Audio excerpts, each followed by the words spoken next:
Okay. Okay, good. So, I welcome you all with love. I'm very happy to be sharing this topic because in my experience in the last 40 years, we can get 100% success rate on a vegan diet. Okay, my name is Dr. Gabriel Cousens. I'm the director of the Tree of Life Rejuvenation Center in Patagonia, Arizona, and we are a vegan retreat surround around holistic. We have holistic vegan food. We have veganic gardening, which is it's unique to have veganic food. That means no blood meal, no bone meal, no animal manure, nothing from an animal, including any toxic waste. So that's the kind of food you get there. Okay? So I welcome you all to come for a vegan vacation and enjoy it. I'm going to show a few pictures as you kind of see the evolution, and then we'll get into the mainstream of what we wanted to talk about. So, what's wrong with the story here? We can't see this so well. So, we have to turn the lights off. Can somebody do that, please? But in the meantime, let me tell you a little bit about why I am talking about how to be successful vegan. Partly it's a little bit being a perfectionist. Good. And partly because it's extremely important to me that if people choose the vegan way, that they really ought to succeed. That's the key. And there isn't a lot of really good information. So what you're going to get today is some very clear, both clinical, 40 years of clinical as a holistic physician, but also some scientific information to optimize your success. Okay? So here we are in Patagonia, Arizona, up in the mountains. It's really good. It's like the 4th cleanest air in the world. Excuse me, in the United States. Next slide, please. I'll just go like that. Next slide. There's a beautiful mountain. It looks like a woman. You can see the face and the breast, the whole thing. So that's kind of good. This is a tree where we do our Native American spirit dance because we're really holistic and cross-cultural. And I work all over Africa as well as with Native Americans to help people move in that direction. So that's kind of what's going on. It is a vegan spirit dance, and that's very unique for Native Americans. Yeah. This is our mountains. Keep going. And the energy of awakening there, we get very vertical lightning. And then, of course, there's the beautiful rainbow you see going into the third eye, into the heart. The kind of thing what goes on. Next slide. That's a nice sunset. Okay, go ahead. This is everything's kind of really all organic, but this is straw bale housing where people stay. Next slide. Keep going. That's the internal. Keep going. We're just buzzing through it. Good. This is our cafe. It's 100% organic, live, veganic food, which is important. You know, and that's why it makes it a very special vegan retreat. Next slide. This is it. Keep going. Okay, keep going. Now, one of the things that we offer, and we're really offering a degree, we're getting close to offering a degree in veganic farming, a master's degree. And we're one of 5 veganic farms in the country.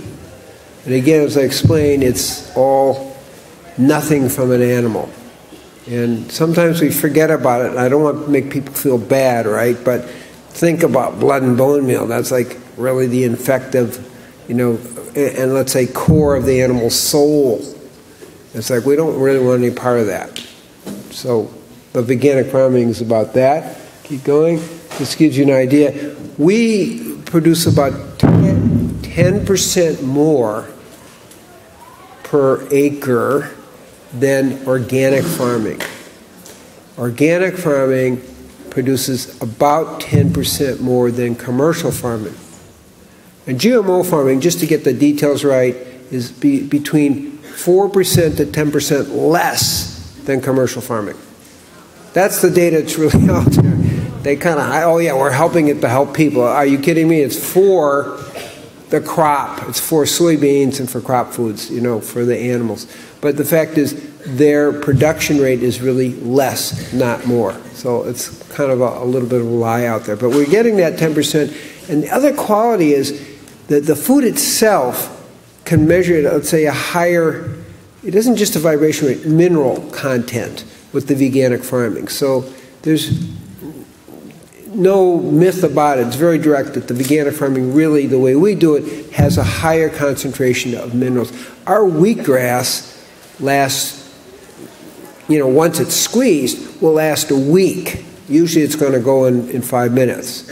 It's very unique, and it tastes sweet too. So there's some real power to veganic farming. It's not less, it's really more. Next slide. This is a special, what we call mikvah, a special healing bath. Keep going. Shape of a womb. Keep going. And as obviously teepee and Native Americans, medicine wheel. Keep going. Now this is a solar off-the-grid dome which can grow at 25 degrees below zero, and it will feed a family of 4. It's a solar greenhouse. Okay? This is what's going on inside. It's a truly Garden of Eden. More, yeah. Keep going. It's my wife and I doing a little bit of yoga. Don't try that. Good. Especially if you're on the bottom, not the best choice. Keep going. This is a little fire ceremony. And so we honor all the different cultures and traditions. This is me doing the pipe. I'm a 4-year sun dancer, and I've been adapted into Lakota ways. So we're doing that. Next slide. This is the largest Chakras labyrinth in the world. It's about 112 feet in diameter. So it's, you know, big thing. It does snow for at least a half hour a year. That's our little temple, meditation hall. There we go. Okay, now keep going. Okay. Now, how did I get interested? So, in the 70s, I got really a message that really defined the diet that best supports people in their spiritual life. And I began looking, and it clearly was, I'm going to say vegan and it's live food. And I began seeing people who were on that path, and I began saying, wow, these people aren't as healthy as I would like them to be. And I saw a lot of them having omega-3 deficiencies, and I got a little concerned, and mineral deficiencies, and people thinking just because you're vegan or live food, it means everything's perfect, and it really isn't. And so I said, okay, what are the problems here? So one problem is really, and I'm going to mention this about the omega-3, but there's another problem. When I was teaching in New Zealand, the whole community had converted to veganism, and about 8 months, or actually a year down the road, it didn't work for them, maybe a genetic thing, and I'll explain, this is very, very important to get. So when I came, I said, what's the problem here? So, well, it didn't work. They said just a high complex carbohydrate, low fat, low protein diet, and none of us felt any good. Oh, okay, let's see what's going on. What's going on, and I really want you to hear this, is that we are unique individuals. We are unique biochemical and genetic individuals. That's what's going on. What does that mean? Well, people need different kinds and different amounts of protein. My assessment, until some recent research came out at Stanford, was about 60% of the population actually needed a higher protein diet. And about 40% did with a lower protein diet. The Stanford research is even more. Their genetic research, because they actually found the genes. It's like, this is really interesting. They found the genes that determine how much protein you need. And they said 75% of the people need a higher protein. I haven't really found that clinically, but that's, and 25% needed a lower protein. Okay, well, it's a more relative, but higher it's going to be maybe 40%, and versus maybe 20% being, on the lower side.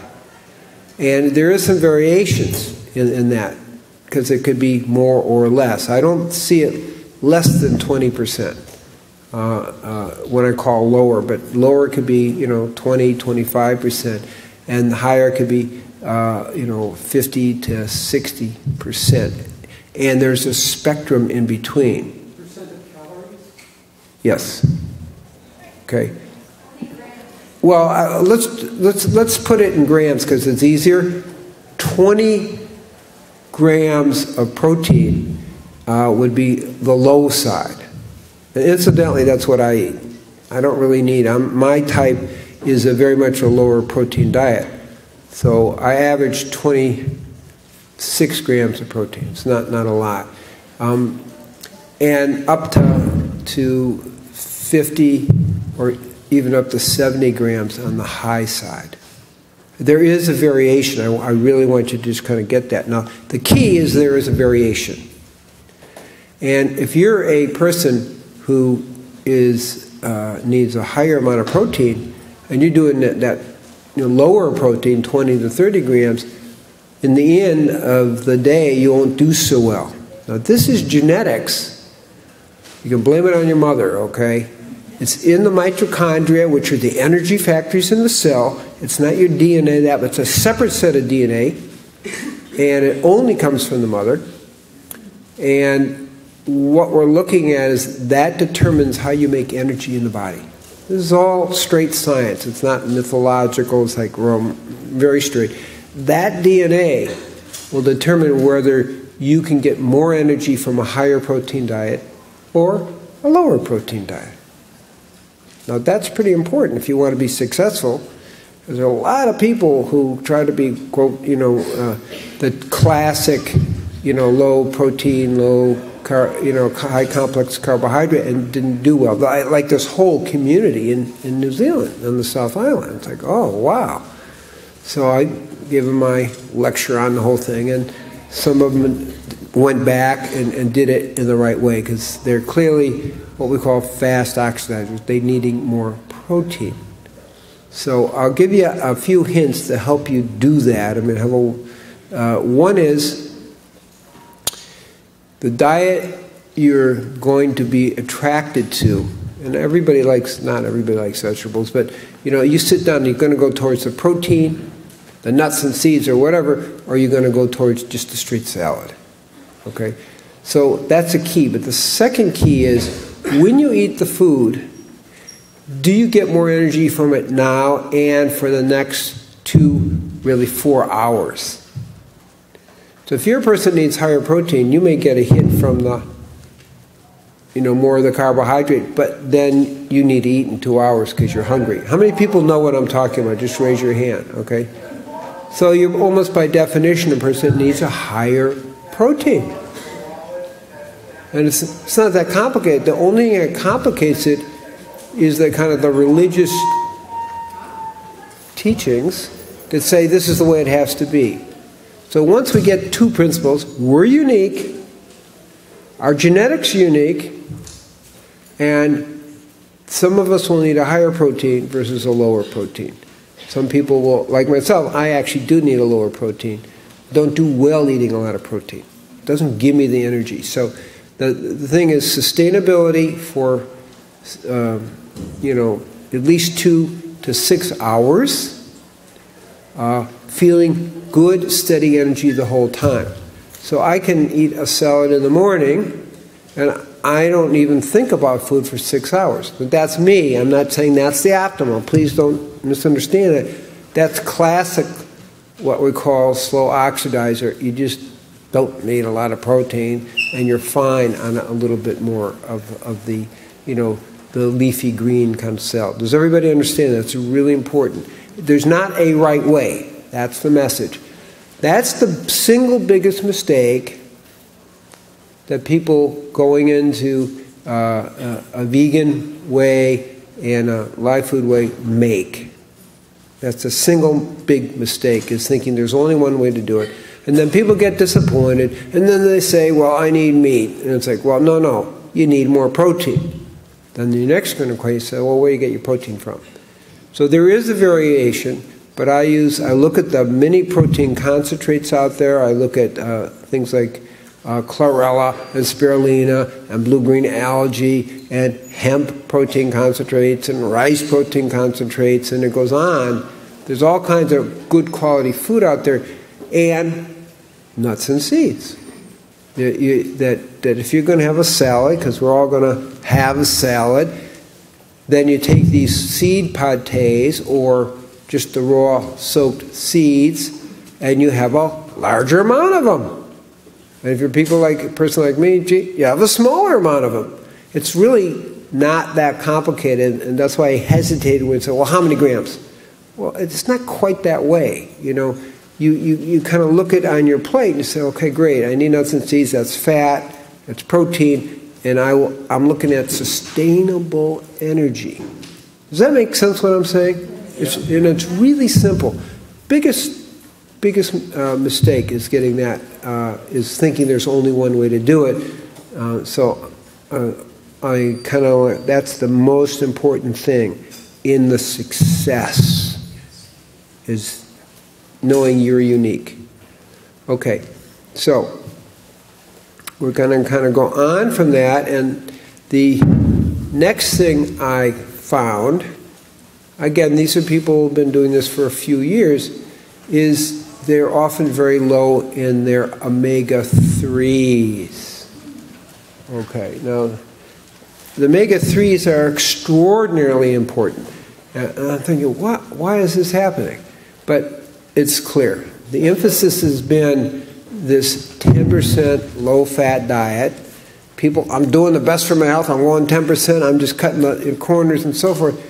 But in the end, may not be such a good idea. Now, when you look at the science, what I'm going to tell you in the next few minutes is what most holistic physicians understand, okay, is that the plant-based omega-3s, and also I'm going to say, are really absolutely necessary for your proper functioning on many levels. And then I'm going to take us into cholesterol.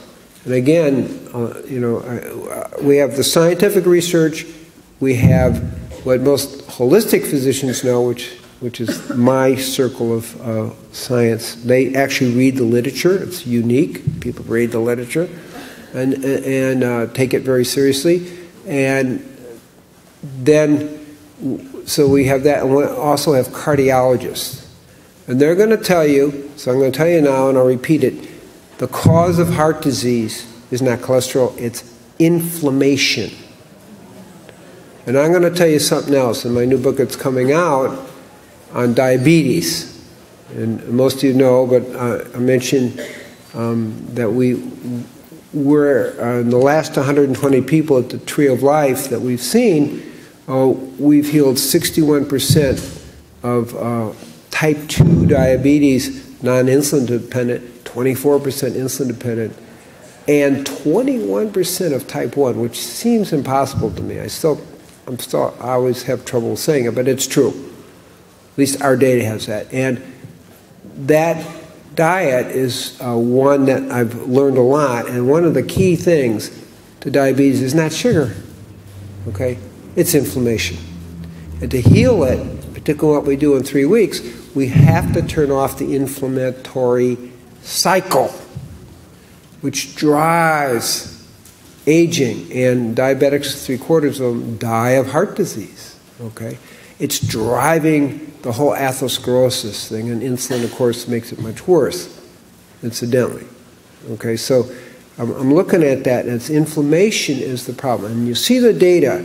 If you see the world data with over 1.25 million people, you'll see the only way you can interpret the data is about inflammation. Well, we haven't quite got there. We'll do the omega-3s, and I'm going to say this emphasis on low fat is quite detrimental, particularly related to depression. And I'm going to, for example, there's just a report that came out of Iraq, you know, the GIs who committed suicide, that they had the lowest amount of omega-3s in their system. You need omega-3s to make your brain work right. You need it for cognition. You need it for all your neurotransmitter functions. I don't want to get too detailed here, but GABA, serotonin, the dopamine, norepinephrine are the key ones, and it also improves your response to stress, and you don't actually have a higher cortisol in response to stress. It improves your cognition and your memory, because it also helps with acetylcholine, which we need for memory, having adequate omega-3. So it's like, oh my goodness. So you're going to go low fat, you're going to hurt yourself most likely. So let's look at a little bit more of this. Let me see what we see. You know, this reduces death from all causes. In a 5-year study, it was saying if you had 4% omega-3, you didn't do as well, nearly as good as if you had 8% omega-3s in your diet and in your system. And the people with the higher omega-3s really lived longer. Next slide. What foods have omega-3? Say it again, please. What foods have omega-3? Okay, the key omega-3 foods. So let's divide the discussion. And I'm answering some questions here that are very, very relevant. And that's a relevant question. It's like, what are we talking about? Well, you have long chain and short chain omega-3s. I also work as a psychiatrist, and we have a 90% success rate healing depression and getting people off medication. The key are the long chain omega-3s, DHA and EPA. I have a 100% success rate in healing postpartum depression, because that's directly a deficiency in DHA, among other things, is primary. So these are your long chain. And 95% of the American public, and I'm sorry, 95% of pregnant women in America are deficient in DHA. So to get a successful pregnancy for anybody, but we're talking vegans here, you've got to supplement with DHA, which you get not from fish, which is really, really bad at this point, but what you would get from the yellow algae. Okay, and I'm not going to get too much into the milligrams, because that will take us a little bit. But so you have the long chain, DHA, EPA, and then you have the short chain. Okay, now the foods that contain the long chain are E3, or Klamath-like algae. The research was done on E3 Live, and purslane, like purslane. We grow out a lot of the tree. We put it in all our salads. Like, this is a powerful way to get your omega-3s. Long chain omega-3s. Use the word long chain. Purslane is a herb that goes everywhere, all over the world. It's a thick succulent. And it's like, I would strongly recommend everybody plant some purslane in your garden. It's really key with the omega-3s. So, that being said, the other sources of your short chain are your hemp seeds, flax seed, chia seed, and walnuts. Okay? And now the next question, how do you convert it? The general conversion rate is a little weak, 1 to 3%. Now, but if you add a tablespoon of coconut oil, which turns out to be very good for many things, you will double the conversion rate. So you're up to about 6 to 10% conversion with that. So a few tablespoons of ground flax or the chia, seed or things like that, and then you add a little bit of the coconut oil, and you have a very good conversion rate into the long chain. And just these small little things are huge for being successful. Okay, but the first thing is, don't go low fat, because you're creating damage. And as you can see here, the advantage of the omega-3s. So the research suggests maybe up to 96,000 people lives would be protected if they had adequate omega-3s, and then the risk of premature death up to 85%. And we go to atrial fibrillation, where there's a uncontrolled heartbeat to a certain extent, the rate of death will decrease 85% if you have adequate omega-3s, because they're also a certain food for the heart. This is really important material. Next slide, please. Talking about the conversion from short chain to long chain. Yep. By adding the coconut oil to the hemp seed into the... That's correct. That's correct. Okay. It's kind of funny because it's like in the dark and I can't quite say. I hear a voice over there. Okay. So, and now understand, and this is what you get. They're major components of your brain tissue. And if you don't get enough, you're going to get exactly what we see: more depression, more accidents, more suicide, and dementia. Now I'll mention another thing, just dementia. Okay? It's a pun.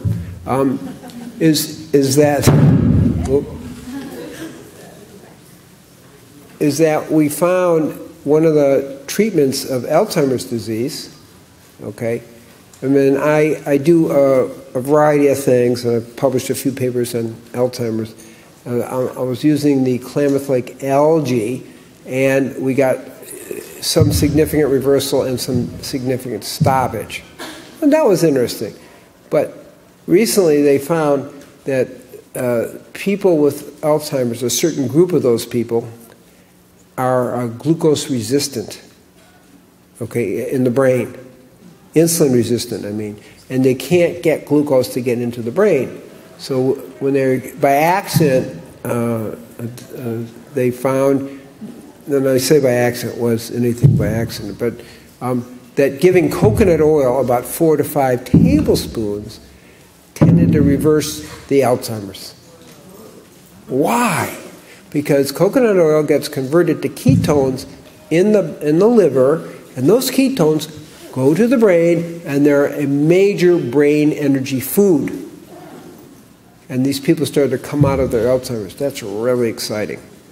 Ketones also are a major energy for the heart as well. Okay? Gabriel, was that 4 to 5 tablespoons or teaspoons? Tablespoons. Is that daily? Absolutely, yeah. I'm going to say 4 to 5, even 6. Okay, and now understand the omega-3s not only for the brain but also eye development. So truly, there's some feeling out there that if you have adequate omega-3s as a pregnant mother, you know, the child's IQ will be 13 points higher. That's adequate omega-3s. But also, there's just better neurological development and function, including the eyes. So I really, you know, as a concern, kind of a holistic family physician, it's like, wow, you know, you've got to have adequate omega-3s. I'm going to mention something else. We have a master's program in vegan life and nutrition, and we had one study going on with 116 vegan live food children. How do they do? Everybody says, oh, you can't be a vegan mother, it's gonna damage your kid. How many people have heard that? Right? It's like, well, let's see. And I picked something really easy: height and weight. Not that complicated, but very, very significant. If you're under height or underweight, it means you got a problem. It's not that hard to figure out. Well, what we found out is that our vegan kids at birth, their weights were in the top 25%, and their heights were in the top 10%. Isn't that cool? I mean, it's like, wow, okay? And then we followed them for, we did the checking for a year, and 2 years later, up to 4 years. And at that stage, vegan kids were running in the top 25 percentile of height and weight. So if anybody tells you, oh, it's going to be dangerous for your kids, you say, well, you know, that's not really what the research shows. Okay, so I just kind of mentioned that with confidence, it can be a vegan mother. Now, I have my other little things that I do, because one of the things that we, unfortunately, in the world today, is that, in the United States, the average baby has 200 toxins in its blood. 180 are carcinogens, and 217 are neurotoxins. It's like, this is not good, okay? Any parent knows that, right? or grandparent. I'm a grandparent. Any grandparent knows that. Okay, so we have a kind of a program where I say, look, you want to get pregnant? Fine, let's prepare for it. Let's, your husband come and do that. And I put him on green juice fasting and a thing called natural cellular defense, which is super for pulling toxins out of the system, heavy metals, as well as pesticides and herbicides. Okay, and so I check 26 of them. Okay, and after 1 week of green juice fasting and the NCD that we take, got 87% are clear of all the toxins. And in 2 weeks we get 100% clear, which is kind of exciting, you know, in the layers and subtleness. So fasting plus NCD is really, really good. NCD has other things, has anti-cancer qualities and so on, but I'm using it this way, and it's really important, you know, to clear the mothers. And generally, the whole world is facing a tremendous amount of toxicity, pesticides, herbicides, heavy metals. So it's something I take every day. You know, besides fasting twice a year, those are the simple mechanisms for maintaining a relatively non-toxic body. I say relative because you can't escape it all, but the less you do, the better it is. And that's the thing about organic. I want to make that point too, is there is a very big difference between organic and commercial. Now, what am I talking about? I'm talking about, let's look at pesticides, herbicides in the blood. Let's look at heavy metals. So they did research, and kids that are organic have 1/4 to 1/6 the amount of pesticides, herbicides, and heavy metals in their blood than kids that are eating commercial. So, you know, these seem like simple things, but they're profoundly important, and they give, let's say, as a vegan, kind of a health edge that's important. Organic is really important part of the discussion. Organic, and then vegan, and then live food. Those three components play an important role in the raising of your kids and the maintaining of your own personal health. It's pretty simple things. I mean, there are lots of things to do, but we're talking this particular sector, okay? So, notice that the bipolar. So I do a lot of treatment of depression, and we have a whole program. People come and we have a 21-day mental health program, we have 21-day diabetes program and so forth. And depression is 90%, and bipolar is about 80% success rate. That means off all medication and no really recurrences. So this is the kind of stuff we do. And the vegan diet's important, okay? I mean, I do other things, no medications, but I do other things. But what happens is the vegan life food diet supports the building of the neurotransmitters systems, whereas the junk food and the sugars are very, very detrimental to brain function and to building, you know, the 5 or 6 key neurotransmitters. So I kind of mention that because in my book, Depression Free for Life, I go into that. Omega-3s as being key, but also the vegan life food diet does play an active role in enhancing the neurotransmitters. And I'm going to use another word, balancing the neurotransmitters. Okay? So that's, okay, next slide, please. Okay. I mentioned about suicides in Iraq and the lowest levels of omega-3s. It totally fits when you get the logic of, okay, a healthy brain. Now notice I'm talking about memory, cognition, ability to hold information, clarity of mind, ability not to get stressed out. The more omega-3s you have, you're less affected by the outer stress. And particularly, you get lower cortisols, which is kind of not so good for you. Then, as I mentioned, the acetylcholine. So, we'll go ahead. Next slide. Impulsivity, hostility, and aggression are another thing. Well, because your ability to regulate your emotions improves when you have adequate omega-3s. That's the key, whether it's impulsivity or what's going on, okay? And then it protects you against Parkinson's as well. Next slide, okay. And I mentioned fuel for the heart, next slide, and also less clotting. It protects you against clots. And so there are some people who actually maybe not have the high omega-3s in the vegan world who did get clots. Okay, now cancer. I'm going to say two things about cancer. It protects against skin cancer, and most interestingly enough, if you have a much better ratio of omega-3s to omega-6, you can drop your rate of breast cancer by 50%. It's good. It's fantastic. I mean, it's really important. So I'm telling you, these are really important things to understand why we don't want to go a low-fat diet and get yourself in a low omega-3 situation. Next slide, please. These are some of the references. I just want you to understand that we're not making this up, because it's contrary to some of the trends, let's say the older trends, and I'm going to say the vegan and also live food movement, all got to go low fat. Next slide, please. Next slide. Just see the references. That's a lot of references. Okay? It's a lot of work, incidentally. Next slide. Okay, so human breast milk contains 54% fat. Interesting. We just got to get that that's a builder for the body and mostly also for the neurological tissue. Okay, next slide. So I'm going to go cholesterol references, and again, what I'm going to tell you is common knowledge in the holistic physician and progressive cardiologist. One is the cause is not cholesterol, it is inflammation. And that's the cause of all aging, is accelerated inflammation. And in my new book about diabetes, I talk about the chronic diabetes degenerative syndrome, which is just simply accelerated aging.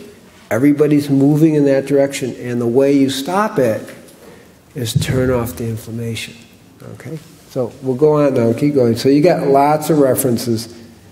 It's endless, it seems. Okay, but Is that cholesterol. That's what it is. Now, first thing I want to tell you is that women live longer with a higher cholesterol. That's a fact. And the next slide I'm going to show you is that they study in Norway, 52,000 people, and they found that women with a cholesterol, get ready for this, of 273. 273, and this is not a small study. Now we're talking 26,000 women, live 28% longer. 28% longer than women with 193 or less. That's considered 26,000, 52,000 is considered a major study by any standards. People do 11, and 11 people, and that gets published. It's like, how about 52,000? This is like very, very powerful. And for men, it didn't actually make any difference. Okay, so women are protected with a higher cholesterol. Now, I'm not saying drive it up to 273, but don't worry about it if you're running at 190 or 200. That's protective. Okay? Next slide, please. Okay, and this is the study, ages 20 to 74. Okay? So, keep going. And now, the word meta-analysis means you take a whole bunch of studies and you combine them as it becomes one study. So here we're talking 340,000 people. That's a gigantic pool of data. It's a gigantic pool of data. Okay? Come back. Okay, found no difference in the risk of heart disease between people with lowest and highest intake of saturated fat. That's almost disappointing, right? You're saying, I'm doing this right thing, and I got no break? And heart disease? What kind of deal is that? But listen now, think it's about inflammation and not about cholesterol or fat intake, and you'll immediately get why this is the case. Next slide, please. Another study with 150,000, giant studies, that people with heart attacks had not eaten any more saturated fat or more polyunsaturated oil than other people. It's the same information, but again, we're not talking like a 20-person study or 11-person study. We're talking 150,000 people when they combine the studies. That's the thing I want you to hear. Next slide. People with blood cholesterols of 160 or less developed as many cholesterol plaques as those with higher cholesterol, up to 260. Begin. Think this way. Inflammation happens at any level of cholesterol, because cholesterol and inflammation are so related. So if you got inflammation, doesn't matter what your cholesterol is, you're still going to get inflammation and plaque. Inflammation will draw the cholesterol to make the plaque. Do you follow what I'm saying? If you're inflamed, you will draw and create cholesterol plaques. Well, it doesn't matter if you're 160 or 260. And that's the key. And that's what people are beginning to understand with these huge amounts of data. Next slide. The Monica project basically found that there was a great variation in coronary mortality in people with the same levels of cholesterol. And that's the same thing. If you got inflammation, you're going to have a problem. If you don't, you're not going to have a problem. It has nothing to do with your cholesterol. So this is the key to understand. Next slide.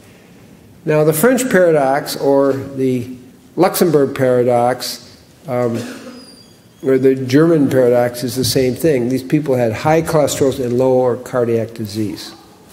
It's not a paradox if you get what I'm saying, because heart disease is not related to cholesterol. And what you're going to see when we get to the punchline research, which is a major study review of all the studies in the last 30 years by the Journal of Internal Medicine, which is like a blue star, very high level journal, is indeed it's more related to carbohydrates. It has nothing to do with cholesterol. And it's related to trans fatty acids. Trans fatty acids are really definitely the one fat you do need to avoid. Okay, so the French, we got Luxembourg and German. Next slide. So this is the punchline, okay? This is the big journal that I think turned the tide of the thinking, okay?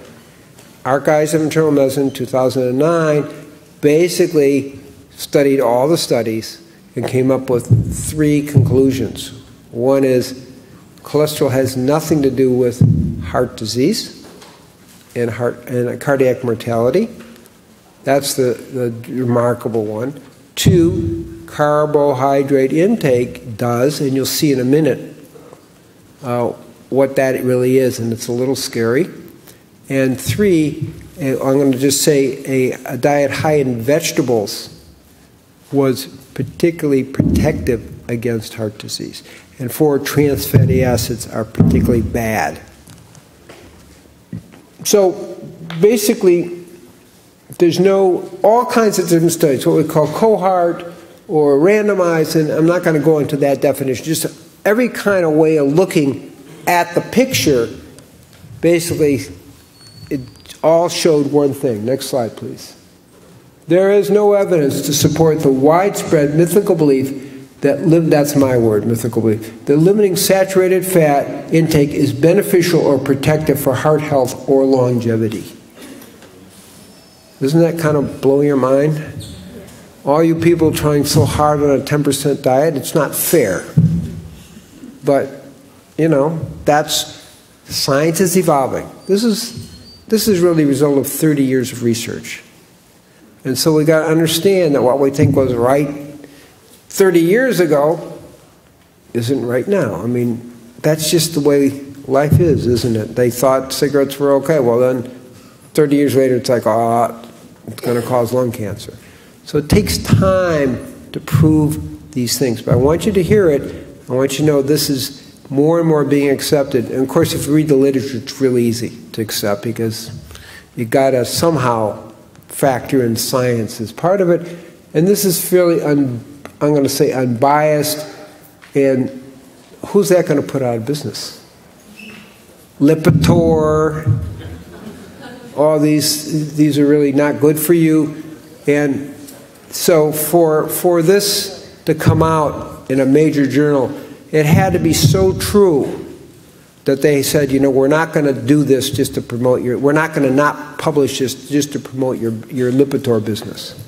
Do you see what I'm saying? Because those are the pressures that are the political reality in the United States. Next slide, okay? Now, Let's go the other way, because as a person involved with health, we're going to now look at what happens if your cholesterol is too low. Greatly increased suicide, greatly increased depression. If it's at the lowest level, it's 6 times higher. Low cholesterol is related with low serotonin. Everybody kind of connects that with depression, but it's also related with violence, more accidents, and lower functioning. So if you go 159, now we're starting to get into the danger zone for mental, emotional, and physical health. Next slide, please. So what are we looking at? Okay, increased emotional imbalances, depression and suicide, and it's well documented. You saw all those things I flipped up there that were references. My new book, and there's a reason why I did all this research. I wasn't just doing it because I thought it was a good idea. And I'll tell you in a second. Violent behavior, stroke is a big deal. If you're low on cholesterol or omega-3s, you're going to increase your chance of getting a stroke. That's not cool, okay? Accidents, hormone imbalances, I'm talking about vitamin D absorption and really estrogen and a lot of it, memory loss and Parkinson's. Like, oh, this is big. So how did I get into doing this, this kind of work? Okay, one of my focuses is diabetes. And we are moving towards, getting very, very good, the best results actually that ever been reported in the literature, okay? The traditional belief is there's no cure for diabetes type 1 or 2, and it's a progressive downhill. And maybe you can slow it with good sugar management. We're saying, well, that's interesting. How about healing it? Healing means no medications and a blood sugar less than 100. That's what healing means. And sustainable on your diet only. That's what I'm talking about when I say healing. Aha! So now the question is, how am I getting these results? Well, I'm looking at what goes on, and I'm seeing that a low or moderately low complex carbohydrate diet, okay, and I measure it in grams here, and we just measured everybody's food who was taking the course, in the diabetes, and they're really having between 25 and 35 grams of carbohydrate. And what is that carbohydrate? Leafy greens and sprouts and green vegetables. The super healthy sources. Obviously no animal. Dr. Bernard and I were talking, we met on this vegan cruise, and our recommendation is really the same. No animal food, of course, but no animal fat in any way. Oh, that is really bad. And then this is kind of what you get when you have an unrestricted diet. Just sit down, let's observe what people eat. Not that complicated. We measured everything on their plates, and we weighed it and did all that. But 25 to 35, grams here of the protein. So that's important. So now, if I'm going to lower the carbohydrate, I'm certainly not going to increase protein, because actually that converts to sugar too. That's another little thing that most people don't know, but high protein will give you, well, I'll put it straight. In the Journal of Diabetological, 1984, it shows a quarter-pound hamburger will raise your insulin index, which is response to sugar, as much as a quarter-pound of white sugar. Okay, so for diabetics, it's like, protein doesn't make that much sense. Well, of course, anybody who knows anything about physiology knows that protein converts to glucose. This is not news for somebody who studied, but for general public and obviously for here, it's like, oh my goodness. Okay, so now we're looking at carbohydrates, we're looking at protein, and it's like, well, what else? What other major macronutrient do we have? Well, we got fat, don't we? So it's like, okay, we have this mythology, which when I began looking at it, I didn't think it was mythology. It says, well, that's my view, how dangerous is it to increase the amount of saturated fats? It's like, well, I've been told it's dangerous. And as I read the research, it said, well, this isn't dangerous at all. And fat doesn't it minimally converts to sugar, only when nothing else is left, so to speak. So with this kind of research is why I did this and got it. I said, fine, we can let you have an unrestricted fat diet, which is in people was 25 to 45% of fat in the diet, 25 to 45%. That's really was a huge breakthrough, because what I saw is people's cholesterol, get this, went down. And there's a reason for that, but I'm just making a point.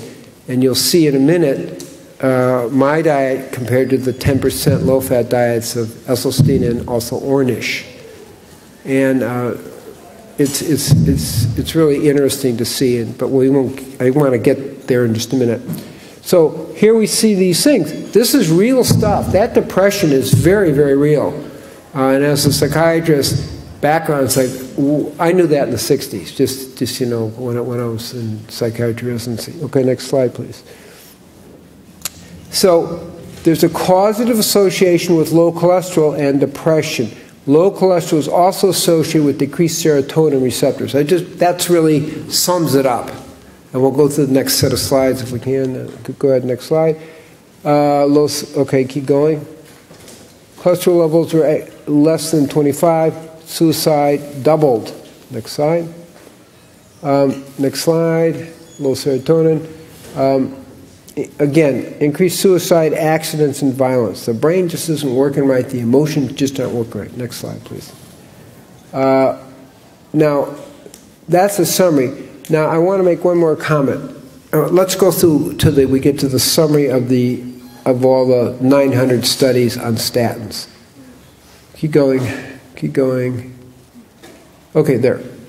So, you know, a lot of people are treating this stuff with statins. It's like, what are you doing, you know? 57% of the side effects of statins is liver problems. There's memory loss. There's muscle ache and pains. There's depression. But these are not good side effects. You know, cataracts, insomnia, and it's always cost-risk-benefit, isn't it? Well, guess what? There's no benefit from having a lower cholesterol. In fact, that's worse for you. Well, then why would you, in the remotest reason, take these things? So that's why. And there is, for 1 per 1,000, less death if you are taking them. But then again, see these side effects?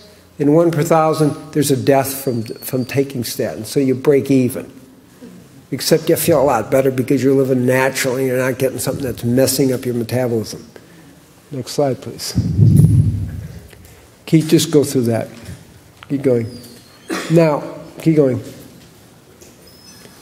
Yeah. Okay, so what I want you to look at here, and let's see if I can point this out. Somehow my laser is not working. So there are 3 studies, 10%, 25 to 45% fat, and 10% fat. Now what's interesting, okay, I got to, you know, is our cholesterols dropped to 159, just on the natural, healthy diet, okay? All raw, you know, no white flour, white sugar, junk food, anything.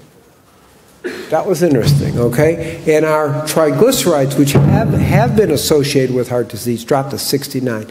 That was like a huge drop in triglycerides. That's the safe zone, about around 60 to 80. You know, really minimizing heart attacks from that. So you notice here with Ornish, 75% carbs, his triglycerides are 232, which is just, to me, off the scale. And his cholesterol on a 10% fat diet was 173. My goodness. And we're 159 giving 25 to 45% fat. What happened? It's an interesting little story. And then we have, of course, Dr. Esselstyn that many of you have heard about, and he's up to 60 to 70% carbs. Now, the one thing people understand about his results, as it says in the actual research paper, all his people were put on statins. So it isn't just the vegan low-fat diet made any difference, because he didn't get that kind of result. He got 137 because all his people were on statins. I'm going to repeat that because when I realized that, you know, it wasn't an accurate research, because that's not what's being really said out there publicly. But he goes to 137, which is the pathological zone. Now, we all had some drop in cholesterol, and what's in common is just basically an all-organic vegan diet. I was trying to put it together. It's like all the diets had no junk food, no white flour, no white sugar, no trans fatty acids. They're basically very similar to a certain extent, okay? And maybe that's why we're getting the drops in cholesterol. Just think about that. You know, instead of only looking at from, well, if we lower the cholesterol, and there's a reason for that. The truth is, the liver makes 80% of your cholesterol, and if you eat a lot of cholesterol, it'll make less. If you eat little cholesterol, it'll make more, because it's really regulating you. And perhaps it's around 160 that it's regulating you at. Follow what I just said? Your liver is self-regulating cholesterol, okay? You eat a lot of cholesterol, it will not produce cholesterol. If you eat little cholesterol, it will make more cholesterol.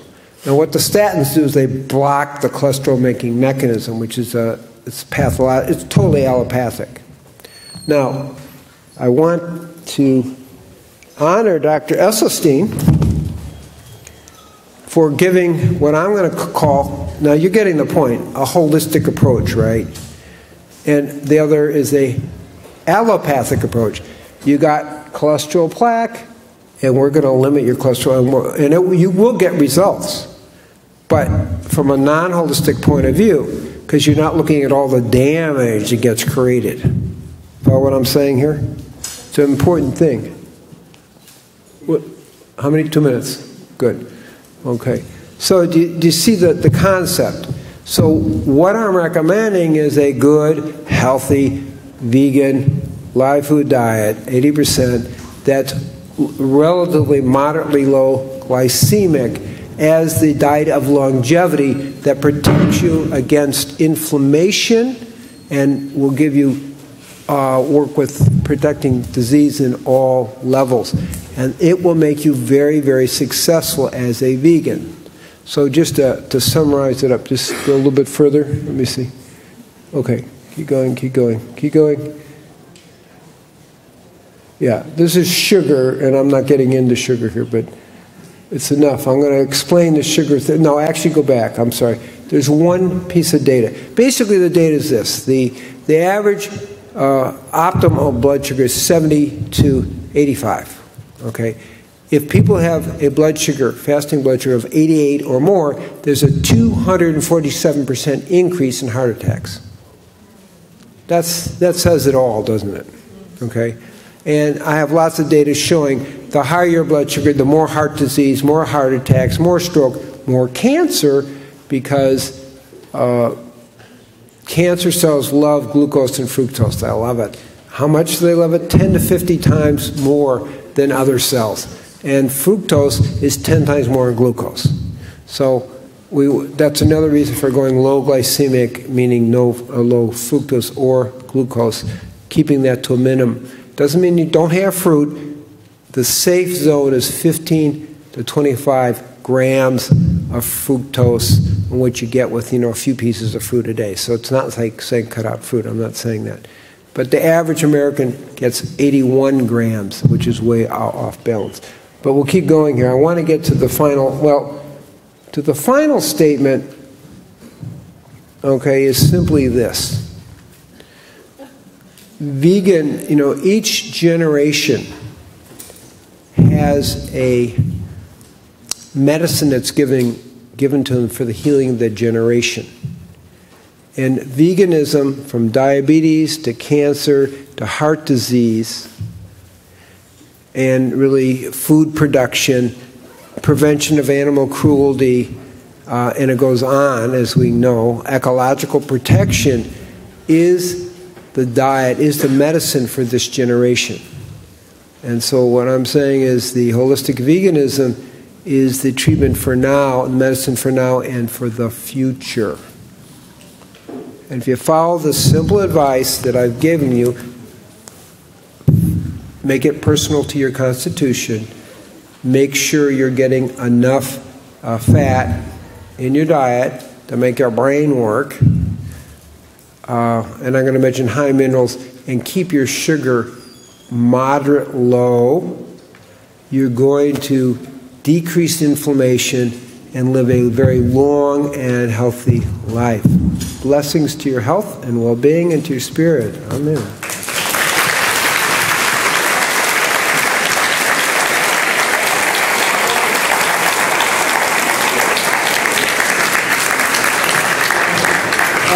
Michael, was that the whole hour? Or do we have time for questions? Do we have time for questions? I don't know. Who's on second? Well, let's try it and see what happens. They'll say no if we can't do it. Yeah.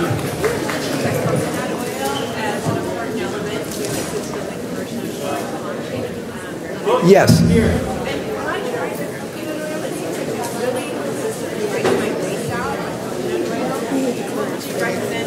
Try a different brand and take less. Michael has Dr. Cousens' books over here on the corner, and we also have a booth, and we have an email list going around for more information if you'd like that. Thank you for being here. Available for whole person healings. And Dr. Cousens is also available for whole personal healings in Arizona, and the Tree of Life is a fabulous retreat center. New book. It's not out yet. It'll be out in April. Yeah. Just FYI, Dr. Cousens is doing another talk tonight at Peña Pachamama. If you want more info, find us at the table. Okay, go ahead. CRP on your blood test that shows inflammation. Is that inflammation? Yes, and in 3 weeks, we have an average of a 5-point drop in the C-reactive protein, which is gigantic. When you say inflammation, you mean inflammation of your blood cells or inflammation of what? Inflammation of your whole body, but in this case, for heart disease, the inflammation of the arteries. Inflammation Of the inside of the arteries. the inside of the arteries.